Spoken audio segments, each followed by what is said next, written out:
Hello everyone, welcome back to my channel Conventional Science. I hope you all are doing well. In our today's video, we are going to discuss about the most important topic, that is modes of DNA replication. हमने अपनी previous video में DNA replication के introduction को देखा था, जिसमें कि हमने देखा था कि डीएनए रेप्लिकेशन के कौन कौन से 3 बेसिक स्टेप्स होते हैं। उसके अलावा हमने डीएनए के टाइप्स को देखा था, जो कि थे सेमी कंजर्वेटिव, कंजर्वेटिव और डिस्पर्सिव। हमने तीनों को एक एक करके देखा था। उसके अलावा हमने ये भी देखा था कि जो डीएनए रेप्लिकेशन है वो यूनिडायरेक्शनल भी हो सकता है और बाई डायरेक्शनल भी हो सकता है। यूनिडायरेक्शनल मतलब एक डायरेक्शन में डीएनए एप्लीकेशन, और बाई डायरेक्शनल में 2 डायरेक्शन में साइमल्टेनियसली डीएनए एप्लीकेशन की प्रोसेस हो सकती है। उसके अलावा हमने ये भी देखा था कि कौन कौन से प्रोटीन्स, केमिकल्स और एंजाइम्स इन्वॉल्व होते हैं डीएनए एप्लीकेशन में। हमने प्रोकैरियोट्स और यूकैरियोट्स के सारे एंजाइम्स और प्रोटीन्स को सेपरेटली देखा था और सबके फंक्शंस भी देखे थे। तो जिन्होंने भी मेरी प्रीवियस वीडियो नहीं देखा है तो पहले उसे देख लें, ताकि उन्हें ये वीडियो समझ में आ सके अच्छे से। तो चलिए हम अपने आज की वीडियो स्टार्ट करते हैं। सबसे पहला जो हमारा मोड ऑफ डीएनए रेप्लिकेशन है वो है वाई शेप्ड रेप्लिकेशन। यहाँ पे जो वाई शेप डीएनए रेप्लिकेशन है, इसके बारे में आप लोग पहले से ऑलरेडी जानते हैं। ये बहुत general type of DNA replication है जो हम अपने 10th और 12th स्टैंडर्ड से पढ़ते आ रहे हैं। सबसे पहले अगर हम इसकी स्टेप्स मैं आपको बताऊंगी ताकि आप अच्छे से समझ पाओ। अनजिपिंग होती है। जो भी हमारा डीएनए होता है, आप लोग को पता है कि वो डबल स्टैंडर्ड होता है। तो सबसे पहले इस स्टेप में क्या होता है, इसकी अनजिपिंग होती है। और अनजिपिंग के लिए आपको पता है कि कौन सा एंजाइम इन्वॉल्व होता है। This is called helicase. फिर हेलिकेज के थ्रू जो अनजिपिंग होती है, तो जब दोनों स्ट्रैंड जो है अलग अलग होने लगते हैं तो एक वाई शेप्ड का स्ट्रक्चर बनता है, जिसको हम रेप्लिकेशन फॉर्क करते हैं। इन टर्म्स को भी हम लोग प्रीवियस वीडियो में देख चुके हैं कि इनका क्या क्या अलग अलग रूल है और क्यों इनको हम ऐसा बोलते हैं।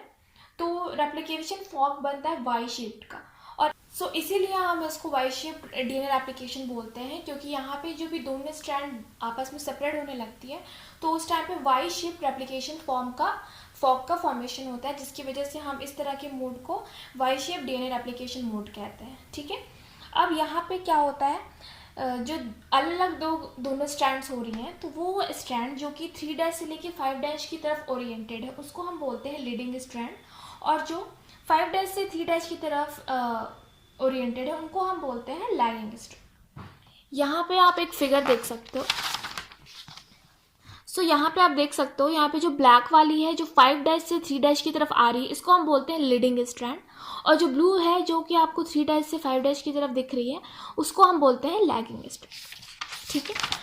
अब बात करते हैं कि जो हमारा लीडिंग स्ट्रैंड है उसमें क्या होता है, प्राइमर अटैच्ड होते हैं। आपको पहले भी मैंने बता चुकी हूँ कि प्राइमर्स क्या होते हैं। तो प्राइमर्स को हम ओलिगोन्यूक्लियोटाइड बोल सकते हैं, जिसमें कि 12 से 16 न्यूक्लियोटाइड सीक्वेंसेस रहते हैं।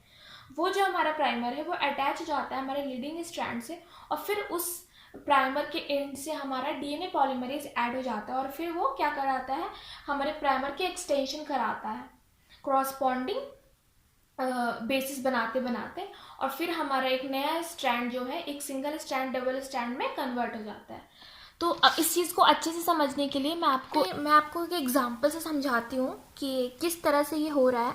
तो जैसे कि आप सपोज मान लो कि आपको लीडिंग स्ट्रैंड है, यहाँ पे आपका प्राइमर आके अटैच हुआ, उसके बाद यहाँ पे डीएनए पॉलीमरेज है। इसका वर्क होता है कि इसको एक्सटेंड करे। तो एक्सटेंड कैसे होता है, तो यहाँ पे उसके कॉरस्पॉन्डिंग न्यूक्लियोटाइड बेसिस को यहाँ पे ये बढ़ाते जाता है, जिसकी वजह से हमारा एक जो सिंगल स्ट्रैंड है उससे हमारा एक और स्ट्रैंड बन जाता है, और ये दोनों स्ट्रैंड मिलकर एक नया डीएनए का फॉर्मेशन कर देते हैं। तो इसको हम बोल सकते हैं डॉटर न्यूक्लियाई, डॉटर डीएनए।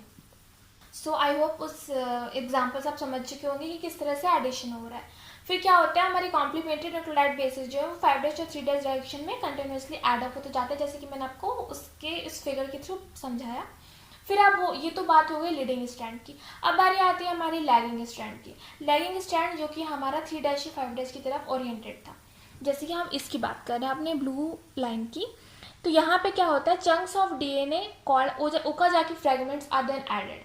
यहाँ पे क्या होता है, कंटिन्यूसली मैनर में हमारा एक नया स्ट्रैंड नहीं तैयार होता है, फ्रैगमेंट्स में तैयार होता है, जिसको हम ओकाजाकी फ्रैगमेंट्स बोलते हैं, जो कि बाद में डीएनए लाइगेज के थ्रू जोड़ा जाता है, और इस तरह से हमारा एक और नया डॉटर डीएनए तैयार हो जाता है। तो इसलिए क्योंकि इस तरह के मोड ऑफ रेप्लिकेशन को हम ये भी बोलते हैं कि ये सेमी कंजर्वेटिव डीएनए रेप्लिकेशन है, क्योंकि यहाँ पे जो एक स्ट्रैंड है उसमें कंटिन्यूसली रेप्लिकेशन हो रही है और दूसरे में डिसकंटिन्यूसली हो रही है। तो यहाँ पे हम इसको सेमी कंजर्वेटिव डीएनए रेप्लिकेशन भी कहते हैं, जो कि आप हमेशा से पढ़ते आ रहे हो। अब हम बात करते हैं अपनी थीटा मोड रेप्लिकेशन की, जो आपके लिए न्यू है बट बहुत छोटी कॉन्सेप्ट है ये। इसमें क्या होता है, ये ज़्यादातर प्रोकैरियोट्स में होता है, जैसे कि इकोलाई में इसको स्टडी किया गया है, क्योंकि जो प्रोकैरियोट्स होते हैं उनका जो डीएनए होता है वो सर्कुलर रहता है, डबल सर्कुलर रहता है और उसमें सिंगल ओरिजिन ऑफ रेप्लिकेशन रहता है। लेकिन जो प्रोकैरियोट्स में जो ओरिजिन ऑफ रेप्लिकेशन है उसको शॉर्ट में ORI की जगह यहाँ पे ओरिक कहते हैं, ORIC। यहाँ पे क्या होता है, जो हम अगर हम स्ट्रक्चर की बात करते हैं ओरिक की, तो कैसा होता है ये, तो यहाँ पे आप देख रहे हो कि ये जो पूरा साइड है यहाँ से लेके यहाँ तक, ये आपका ओरी है। आप बोलोगे कि ओरी तो एक पॉइंट होता है जहाँ पे रेप्लिकेशन स्टार्ट होती है, तो इतना बड़ा कैसे दिखा रहा है यहाँ पे। तो जैसे कि हम एक बड़े डीएनए की बात करते हैं और एक छोटा सा पॉइंट जो कि हमारा ORI है, लेकिन अगर हमको इसकी स्टडी करनी है तो हम इसको फिर बड़ा करके देखते हैं, तो ये हमारा आ जाता है। उसी तरह आप देखो कि ORA एक छोटा सा पॉइंट है, तो यहाँ पे जो ORIC है वहाँ पे आप देख सकते हो कि यहाँ पे 2 तरह के आपको रीजन्स दिखाई दे रहे हैं, एक ब्लैक और ब्लू। यहाँ पे जो ब्लैक वाला रीजन है ये 5 होते हैं नंबर में, और हर एक मतलब 5 में से हर एक के पास आपको 9 न्यूक्लियोटाइड सीक्वेंसेस होती हैं। मतलब हर एक जो है, हर 5 में से हर एक जो है वो एक जो है, मतलब 5 में से हर एक जो है वो 9 न्यूक्लियोटाइड सीक्वेंसेस के बने होते हैं। इनको हम 9-मर कहते हैं। फिर अगर हम इसकी बात करते हैं तो इसको हम 13-मर कहते हैं, और इसमें 3 सीक्वेंसेस, 3 आपको बैंड्स होते हैं, और हर एक जो बैंड होता है वो 13 न्यूक्लियोटाइड्स का बना रहता है, जो कि 80 रिच होते हैं। मतलब वो जो 13 न्यूक्लियोटाइड्स हर एक में पाया जा रहा है वो ज़्यादा, पर उसमें एडेनिन और थायमिन की कॉन्सेंट्रेशन ज़्यादा होती है as compared to guanine and cytosine. तो ये तो हो गया पूरी स्ट्रक्चर की बात। अब ये होता कैसे है, इसका क्या फंक्शन है और किस तरह से ऑपरेट होता है। तो सबसे पहले क्या होता है, प्रोटीन यहाँ पे होता है DNA, वो क्या करता है, इसका बहुत इंपॉर्टेंट रोल है यहाँ पे। वो क्या करवाता है कि सबसे पहले वो जाके जो भी सर्कुलर DNA है उसके साथ उसके बाइंडिंग साइड पे जाके वो चिपक जाता है, वहाँ पे जाके बाइंड हो जाता है। उसके बाइंड होने से क्या होता है, मेल्टिंग स्टार्ट हो जाती है। क्या होता है, कैसे मेल्टिंग होती है कि मेल्टिंग जो है उसके एडजेसेंट साइड से क्या होती है, मेल्टिंग स्टार्ट हो जाती है। कहाँ पे, जहाँ पे ज़्यादा एडेनिन और थायमिन रहते हैं वहाँ पे क्या होती है, उनकी मेल्टिंग स्टार्ट हो जाती है। और मेल्टिंग की वजह से क्या होता है, जो दोनों स्ट्रैंड है वो खुलने लगते हैं उस जगह से, और ये जो प्रोसेस है वो कंटिन्यूसली होते जाता है।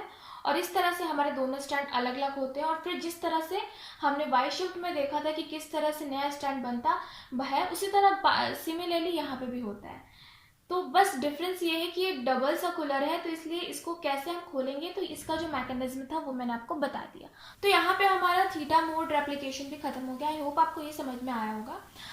और एक स्पेसिफिक पॉइंट यहाँ पे नोट करने वाली ये भी है कि इकोलाई में क्या होता है, जो रेप्लिकेशन वो बाय डायरेक्शनल होता है। मैंने आपको बताया था कि बाय डायरेक्शनल में क्या होता है, दोनों तरफ से रेप्लिकेशन जो है वो साइमल्टेनियसली होता है। यहाँ पे जो ORIC है, मतलब ओरिजिन ऑफ रेप्लिकेशन है, वो एक ही है, पर यहाँ पे जो रेप्लिकेशन फॉर्क है वो आपको 2 बन रहे हैं, जैसे कि आप यहाँ पे इस फिगर में देख सकते हो। तो ये थी आपको मोड्स ऑफ रेप्लिकेशन, कौन कौन सी, थीटा मोड रेप्लिकेशन और वाई शेप्ड रेप्लिकेशन। इसके अलावा एक और एप्लीकेशन है रोलिंग सर्कुलर एप्लीकेशन, जो कि थोड़ा बड़ा है, वास्ट है और बहुत इंपॉर्टेंट भी है।